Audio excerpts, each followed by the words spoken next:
ଜୟ ଜଗନ୍ନାଥ ପିଲାମାନେ, କାଲି ସକାଳ 7ଟା ବେଳେ ତ ପରୀକ୍ଷା ଆରମ୍ଭ ହେଉଛି। ତ ଏଇଟା ପ୍ରଶ୍ନଟା ଦେଖିଦିଅ, ଦେଖି ଆସି ମୋତେ କମେଣ୍ଟ କରିବ। ପ୍ରଶ୍ନ ତୁମକୁ ଦିଦି ପଚାରିଛନ୍ତି ପଚାରିନି। ଚତୁର୍ଥ ଶ୍ରେଣୀ ଭାଷା ମୌଖିକ ପୁରା 500% ମୁଁ ଗ୍ୟାରେଣ୍ଟି ଦେଉଛି ଏଇଟା ଏଇ ପ୍ରଶ୍ନ ହିଁ ତୁମର ଆସିଯିବ। ତ ଭାରତ ଏକ ଗ୍ରାମବହୁଳ ଦେଶ। ଗ୍ରାମର ଅଧିକାଂଶ ଲୋକ କୃଷି ଉପରେ ନିର୍ଭର କରି ଚଳନ୍ତି। ସେମାନେ ଧାନ, ଗହମ, ମାଣ୍ଡିଆ, ବିରି, ମୁଗ ଇତ୍ୟାଦି ଫସଲକୁ ଚାଷ କରନ୍ତି।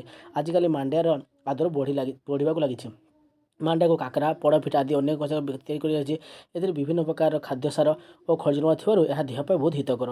ତ ଲେଖା ହେଇଛି ଆମ ଦେଶରେ ଚାଷ ବହୁତ ଯେହେତୁ ଫସଲ ନାମ ତୁମେ ଧାନ, ଗହମ, ମାଣ୍ଡିଆ, ବିରି, ମୁଗ ଯେକୌଣସି ଲେଖିବାର ଦୁଇଟି ନାମ। ମାଣ୍ଡିଆର ପ୍ରତ୍ୟୟ ହେଉଛି ଜିନିଷ ନାମ ଲେଖିବ ହେଉଛି ମାଣ୍ଡିଆର ପ୍ରତ୍ୟୟ କାକରା ପିଠା ଲେଖିଛି। ମାଣ୍ଡିଆ ଦେହ କାରଣ ପୃଷ୍ଠା ଅଛି। ତ ଭିଡ଼ିଓଟିକୁ ଭଲ ଲାଇକ୍ କରିବ, ସବସ୍କ୍ରାଇବ୍ କରିବ। ସବୁ ପ୍ରଶ୍ନ ମୁଁ ନେଇ ଆସୁଛି। ପ୍ଲିଜ୍ ଚ୍ୟାନେଲଟି ସବସ୍କ୍ରାଇବ୍ କର, କମେଣ୍ଟ କରତେ ନିହାତି ଜଣାଇବ।